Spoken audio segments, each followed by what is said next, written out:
and welcome to Two Girls in a Pod. I am Sharon. I'm Christy. Recently, I had found a meme on Facebook that I shared on my personal page, and we had a request for us to cover this topic. So I'm going to start off by reading the meme. The best gift that you are ever going to give someone is the permission to feel safe in their own skin, to feel worthy, to feel like they are enough.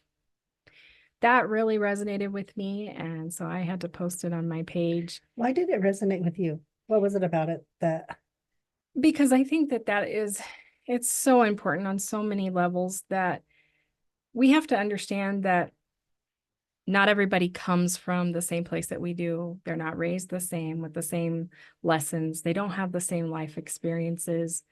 And to make someone feel like that they are enough, even where they are in their journey, that is so powerful. I always think it's so important and that's what, we always talk about find your tribe, surround yourself with those people who really do help to enhance that. And you're right. For whatever reason, we are all where we're at.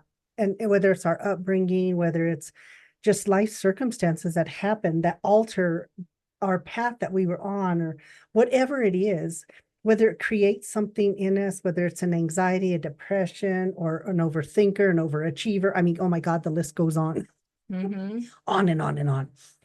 It's something that's in us, but sometimes when we hold space for people that's providing that, when we understand, I may not understand what you're going through, but I'm not going to judge you for it. And I think that's what it is. I think people, when they are around people who they don't understand or whatever, or it's something different, or they're feeling something on that person, they may prescribe the wrong definition to it. And nobody bothers to ask the question, why? Was there something going on with you? Or, I noticed this, or whatever it is. Or sometimes is, I'm just here for you. Yeah. I think it's important to be able to do that. And in order to do that, I think that maybe you can't empathize to the point that you can truly understand. You have to at least make the attempt to put yourself in that person's shoes. But if you don't know their story, it's really hard for you to grasp that, I'm sure. And it's really hard for you to create that space for them. But I think if you can put it in perspective of your own life and realize that you have fears and anxieties too, and things that you're sometimes afraid to show to the world. And because you're afraid that somebody's going to sit in judgment of you. So if you can come from even that perspective, I think that gives you the ability to give others that grace.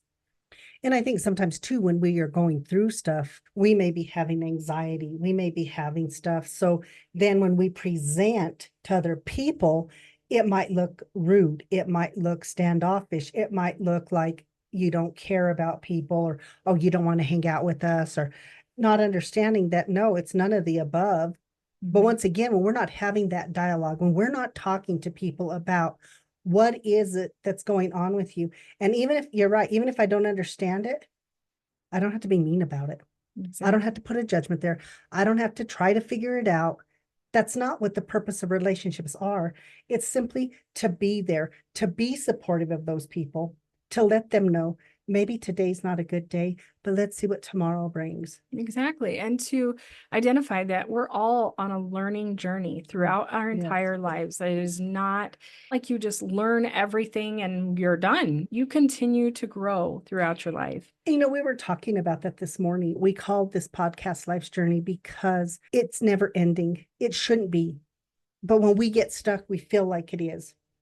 We feel like there's nothing left for me to do or say or whatever, which is ridiculous because there's a bajillion things out there that we can say, do, and all of that. But I think the thing is, it's when we get to that place where we don't feel like we have the support that we need, where we don't feel like we're being heard. And sometimes we hear people when they don't speak.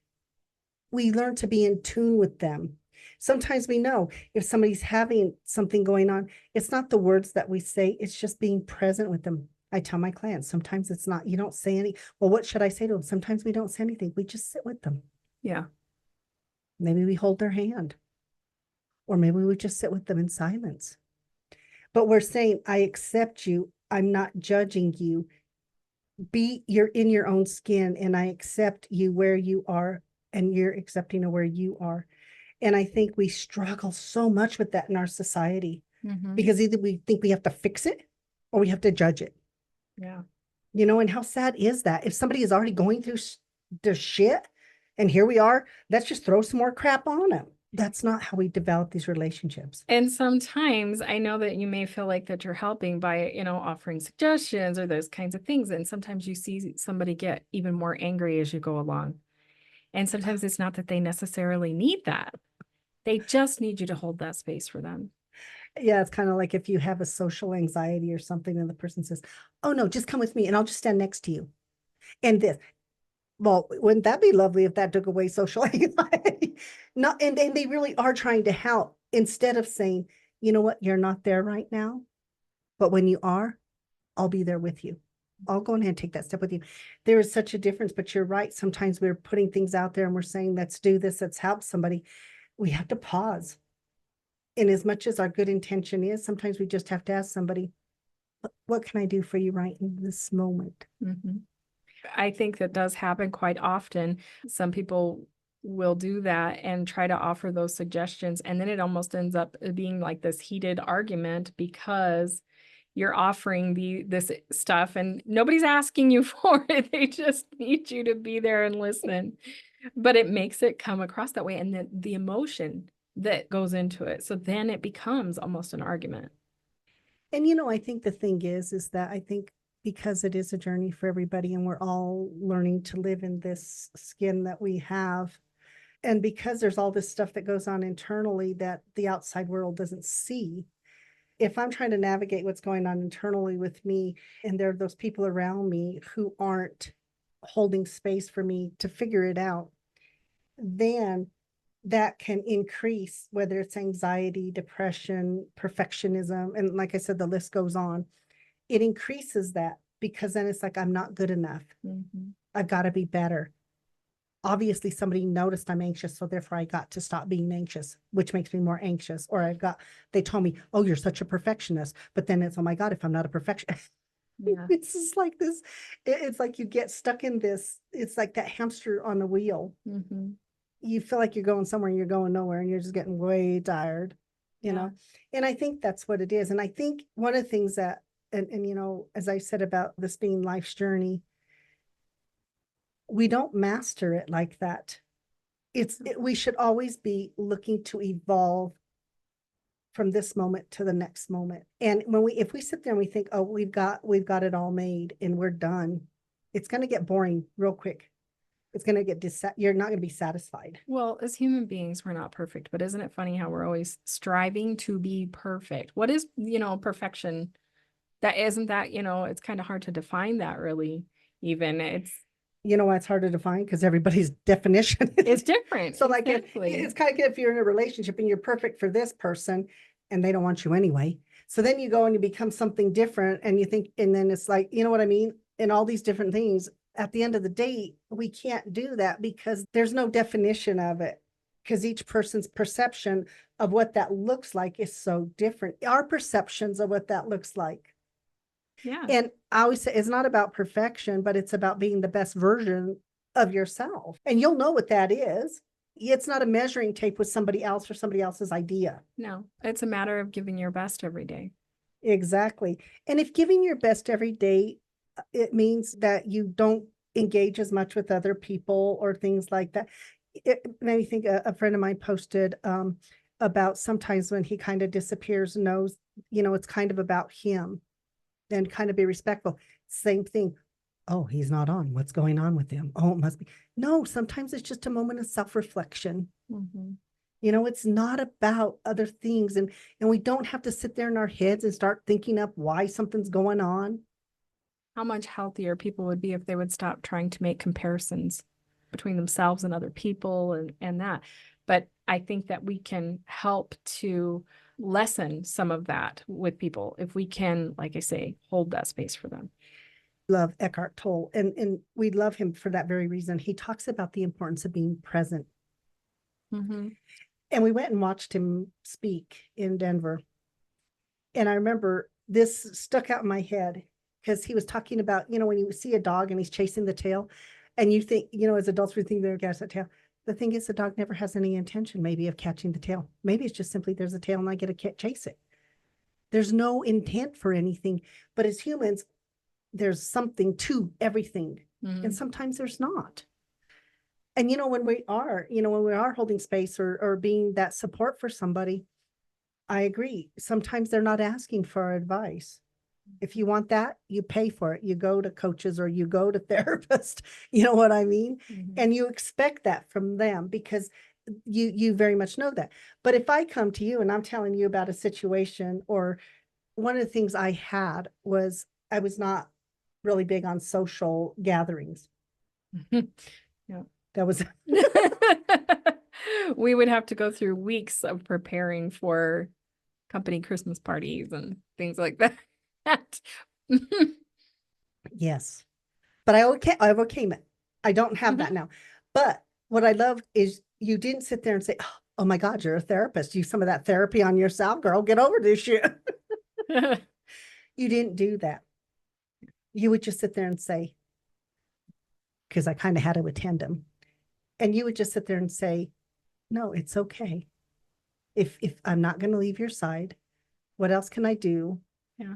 You would talk to me these 2 weeks prior.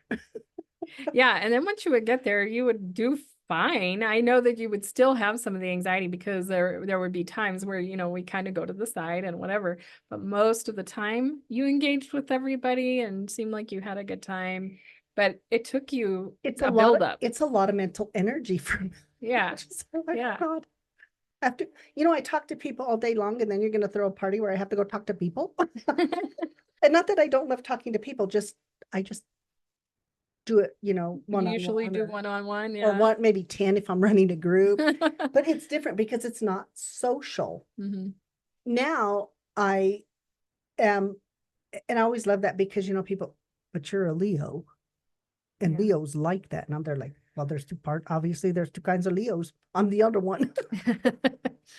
But it is, and that's been a journey for me. It's learning. When I worked, my sister really started helping me with this early on because I would work my brother owned a janitorial company and I worked for them, and I would wait, but it was open 24/7. And so I would just stand there and wait until they would leave the office, and I'd run in as fast as I could and do what I had to do and hurry up and leave. And one day my sister goes, she goes, what are you doing? I said, I'm waiting. She goes, for what? And I says, for them to leave. She goes, sis, you can't wait for them to leave. We've got too much work to do. And so gradually I would go in, and then pretty soon I got to know them and I would talk to them, and then it started to go away. She held space for me. She didn't sit there and say, you know what, get in there and do your dang job. No, she was a little kinder than that. She might have thought it, but thank God she didn't say it. But do you see what I mean? Yeah, exactly. We all have things. And it's a journey. Now I can really say, I have no problems with social stuff. I go out, I will mix and mingle with people, and I actually enjoy it now. And it's so much more nice for me to not have that piece of it. And that's what I mean. You kind of held space. It wasn't buckle up, buttercup. And I think that's what we do. It's parents. This is so huge with parenting. Parents already have tremendous stress and pressure on them to be the best parent, do this, do that, based on all these things set up by everybody else. When they feel like they're being judged, it's very hurtful for them, number one. Mm-hmm. But then I'm doing the most important job in the world and I'm sucking at it. Mm-hmm. No. Yeah. But people will feel that. And, oftentimes when I have parents who, and particularly women who have some postpartum or things like that, well, geez, she doesn't even care about her kid. Oh, yeah, no, people, there are things that are happening. Yeah. Hold space, understand, have empathy. What a big thing, empathy. Yeah. Have empathy for people. Give that gift to other people of being present with them. That gift that the meme talked about. Mm-hmm. Yeah. And treating people, everyone wants to feel like they are enough, that they are worthy. And it's really important to to highlight that piece, to know that, yes, like I say, this is a journey for everybody. Everybody's in practice. Everybody's in training, always. That's a really good point that you made of what everybody wants. That acceptance for who I am in this moment, because I'm doing the best that I can. Mm-hmm. And when we are able to give that gift, believe it or not, the person who receives that gift can then pay it forward because of the way it makes them feel. So it becomes something like that ripple effect. If I'm not getting that, if I'm feeling like I'm not enough. And we see that so much. Yeah. You And know, it's just, I think that one of the ways that you can help get yourself in the right mindset for that is through gratitude. We talk about that a lot. absolutely. And one example I feel like of that is, when we have to go to somebody and pay somebody to do something for us. We have talked about that it is important to me to have gratitude that, number one, we found the person that can fulfill whatever it is that we need done, and that it provides them with something. It provides them with a way to feed their family, to do the things that they want to do. So it helps you to get to that place. If you can have gratitude for that person and what they are bringing to your life because you found them, that is about their worth. Well, and exactly. And even bringing it closer to home is having gratitude for the people who you cohabitate with Oh, yeah. because you made that choice. Mhm. The universe may have brought them to you, but you chose to be with them. And if you chose to be with them, accepting them for where they are. Now, listen, if somebody's being a total jerk, no, that's not what we're talking about.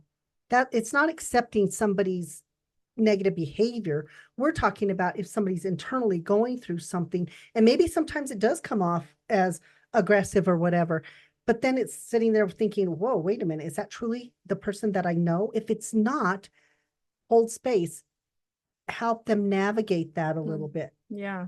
Help them through that growth but period. remind them you are enough. Mm-hmm. In this moment, you are enough. Yeah. Because if I'm enough in this moment, then that means I have enough to make me even healthier in the next moment. But if I don't feel like I'm enough in this moment, what is going to propel me to that next moment to believe that I can be anything more than I am? You know what I At mean? this moment, yeah. And I think that's where people are, when we talk about that gift, when we talk about that thing of accepting people for where they are, letting them know that they are enough. Mm-hmm. Because I don't think we get that enough in our society. When you go down the rabbit hole of social media, you can see that happening. But what you'll see is like this person puts themselves out there, and understand anytime you put yourself out on social media, you are putting yourself out there. When we started this podcast, we talked about that. And that was one of the things, oh my God, we're going to talk about stuff. What if people say or do? And that's why I was there like, you know what, if there's negativity, doesn't mean I'm going to attend to it. Mm-hmm.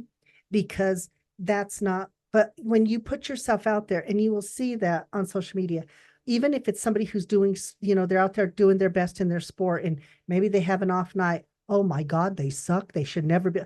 Oh my God, how dramatic is that? Yeah. Your team doesn't win. We don't sit there and say that about the Dodgers. They have not done well the last few days. But we don't sit there and say, well, my God, that team's crap. We're never going to watch them again. They shouldn't even be playing. We'll go back to the minors. No. No. But there are people who say it. Yeah, it's true. And once again, you're out there doing your best. And because we live in a society now where we're so out there on social medias and things like that, even when other podcasters and things like that, be kind. Mm-hmm. No, even with us, we're doing this because we're wanting to give back. Yeah. We're wanting to share all this experience, all this training, all this stuff that we've done. We're wanting to give back. Mm-hmm. That is our intention. Yeah. To help people to think differently about the things that are bringing them so much anxiety and stress. And we did have an episode on early on, like the first year, and somebody was offended by one of the words. And so sent a message in, and very politely, I said, I do understand where you're coming from. However, that was not the context of, they couldn't hear it, and that was okay. My job was just to engage back with them, to let them know that I had heard. Yeah. We heard you, but there was no intention. How you interpret it, I can't change that piece of it.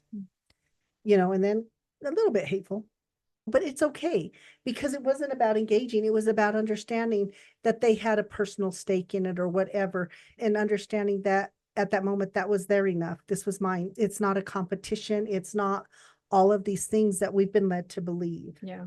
And I think that's where it comes in. So once again, whether it's on social media, choose your words carefully. You know what I mean? Yeah. Because remember, whoever is doing what they're doing, it's the best at that moment sometimes. And sometimes you just kind of have off days, but you're still, even in that off day, they're like, I'm still going to get out there and I'm going to do it. Kind of like work. You see that at work too. You might have a bad day. Yeah. Oh my God. What's going on with her? Exactly.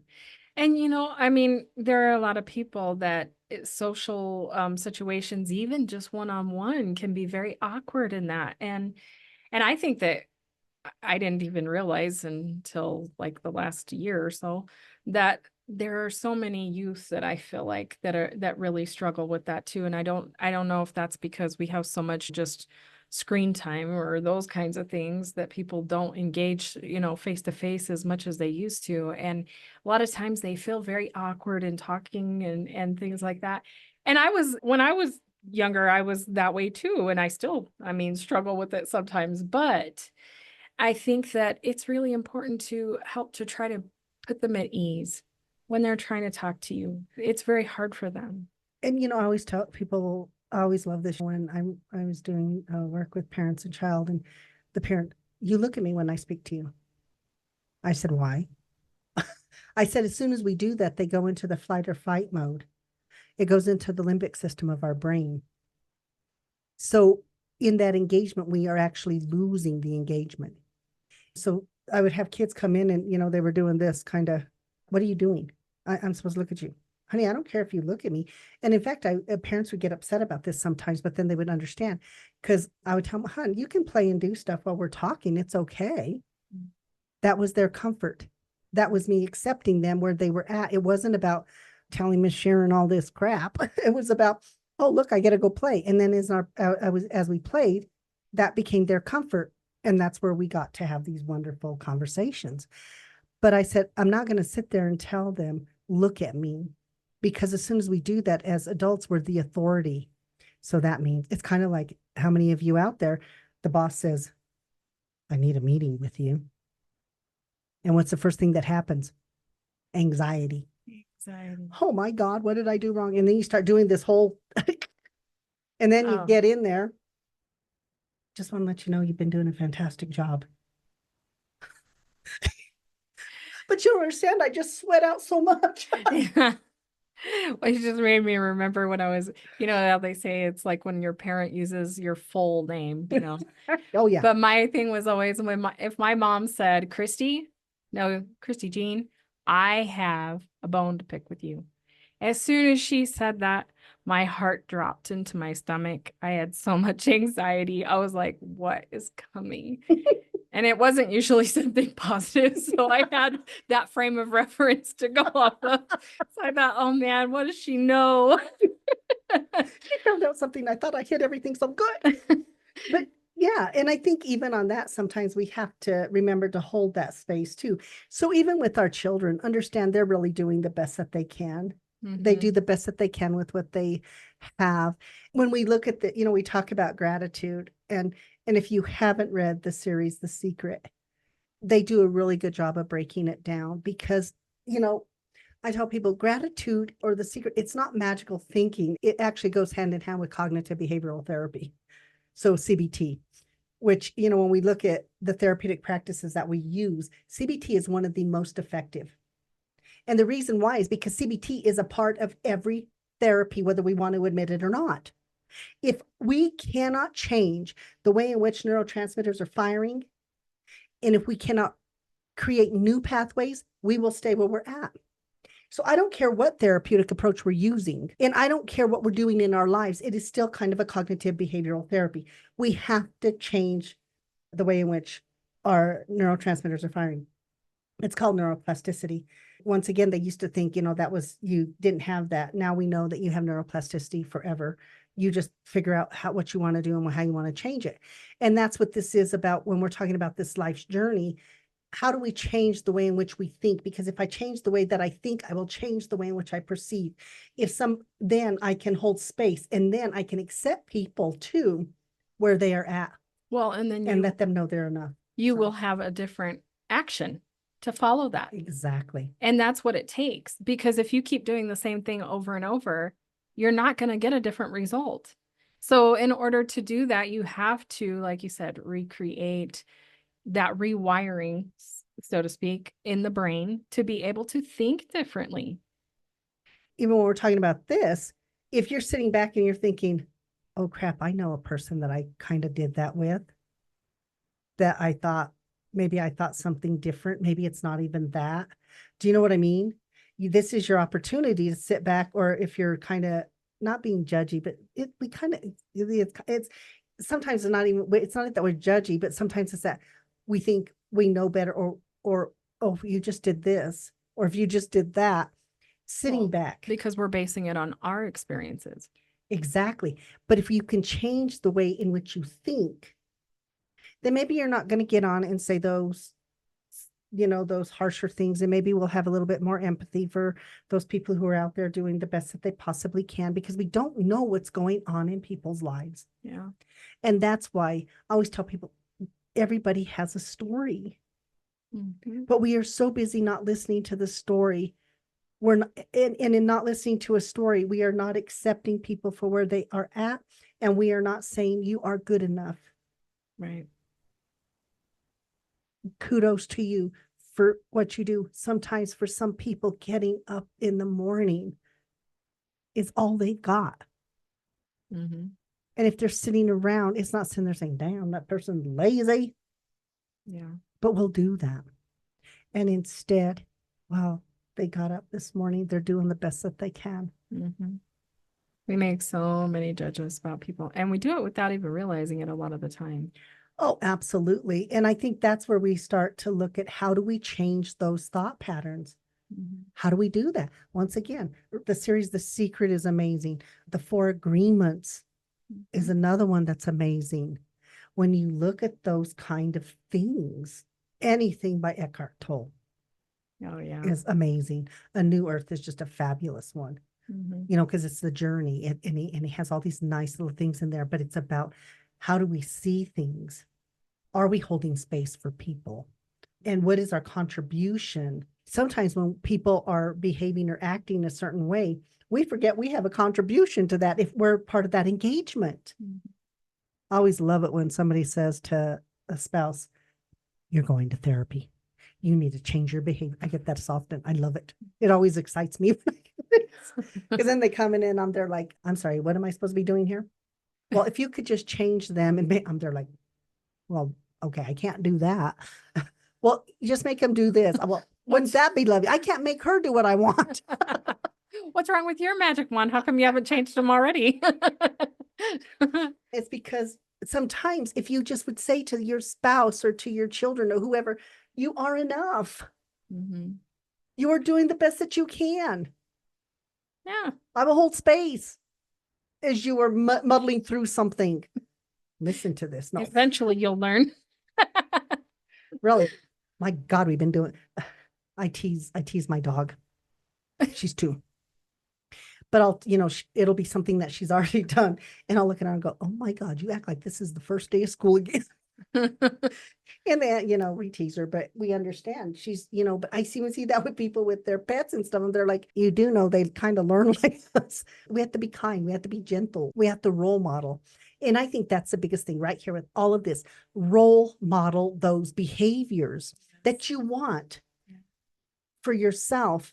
But when we role model them, when we sit there and we accept people for where they are and understand that it is not our job to change them, it is only our job to, if they're important to us, to be present with them. You know what I mean? Yeah. And if it's somebody who's not important to you, and you're just saying, you're randomly saying, oh man, you suck at that, or wow, we're getting ready to go to a live UFC fight tonight. And I'm always amazed when I watch the fights and I'll go read some of the comments. And a lot of it's towards women, the women fighters. Oh man, that fight sucked. I'm not going to watch that again. Blah, blah, blah. Yeah, a lot of about even the upcoming one, the main card tonight. Oh, it's going to be boring. That's what a lot of them are it's saying. 2 women. And I'm there like, oh my God, people. Yeah. These women are working their asses off to be the best at their craft. It's not your craft. It is their craft. Mm-hmm. I don't want somebody coming into my craft and tell me how I'm doing my job if you're an engineer or electrician or something, any more than I would go into your craft and tell you that. Those are the things that are detrimental to people. It's, man, that was not their night. The next fight, let's see how it's going to go, whatever that is. So those are the things. We are so easy, and a lot of it's social media. We feel like we can just get on there because nobody knows who I am. I can say whatever. No. And then the other thing I'm going to tell the people out there, whoever listens, who does this, when you're doing that, that really is about you, and that's from you. And that's where you get to sit down and say, why did I do that? Yeah. What was that really about? You literally This isn't my life. Yeah, literally take time out of your day to do something like that, to write something that to make someone feel belittled. Yeah, we are in this thing of doing that and not understanding. Once again, everybody has a story, man. Yeah. Not everybody's going to be at their 100%.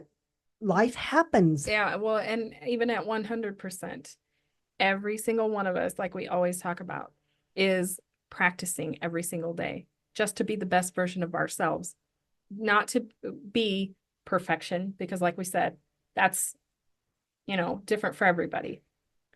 And for the person who reached out, you know who you are. Just know this. We believe you are enough. You are enough. Okay? And for everybody else out there, you're enough. This is a journey. We are evolving. If we want to change, we have to educate ourselves. Yes. We should never stop learning. If you feel like you've mastered something, learn something else. Yep. Learn in our learning, in our reading. When we read, we've read a lot of Eckhart Tolle, like I said, we've Jen Sincero, Janice Torres, all of these people, these names that we throw at you. There's these little gems in everything. And it may not be everything, but it is enough to propel you to maybe the next level. It's an evolution, people. And the more you can do that, the better off you are, because there's things that you learn and you'll come back to, and you'll have a deeper understanding of it. That's part of that evolution. Talking, listening to podcasts, all of those things, listening to other people's stories. Those are the things that are important. Telling your story. Yes, the story that is important. Yeah. Because I tell people, in everybody's story, there is something for somebody else. I do the wisdom, it's called Noom Vibe now. It was Wisdom app. It was bought out by Noom. That's one of the things, once again, I love about this app is because you can jump on anytime. So I jumped on this morning for a little bit of a talk, and it was about guilt and stuff like that. But it's the same thing. People will feel guilty for being who they are. Oh, and then if I just change it, no, it doesn't work that way. I feel bad enough. People make people feel guilty for wherever they're. No. And did you notice I said make them feel, because it's not real. And so it's one of those things. If you don't have the new app, and it's a free app, you can get on there, and there are just people, from all different walks of life who get on there and do talks on so many different topics and stuff. And it's one of those things it's a very positive, nurturing, and empowering group of people. And once again, you can get on there and also, even tell your story. But I guess for today, it really is just remember you are enough, and be okay with that. Mm-hmm. Really be okay with that. And the rest will come. Yeah. So we hope you enjoyed today's podcast. Yes. And as always, You can find us at twogirlsinapod.com. Please feel free to subscribe. It is free to subscribe, and you'll get an email every time we post a new episode. You can find us on Facebook, Instagram, Two Girls in a Pod Life's Journey. And then we also have Adventures of Two Girls in a Pod Life's Journey on YouTube. and one of the things is once, if you follow us on our website, can we comment on that? Yeah, you can comment on there, leave some feedback if you have requests for certain topics. We love to hear from you. Yes, please engage with us. And, once again, like, follow, subscribe, all of those things, because it's important to the person who puts this out. It's some algorithm. And once again, I think that is just, I don't even know what that is. I start to think about that. My mind goes into an abyss because I don't get it at all. But anyway, we appreciate you guys and thank you so much. And we will be back next week. And once again, if you have an idea or a topic, let us know. Yeah. We'll figure it out. We'll come up with something. Anyway, have a great week. Talk to y'all next week. Bye.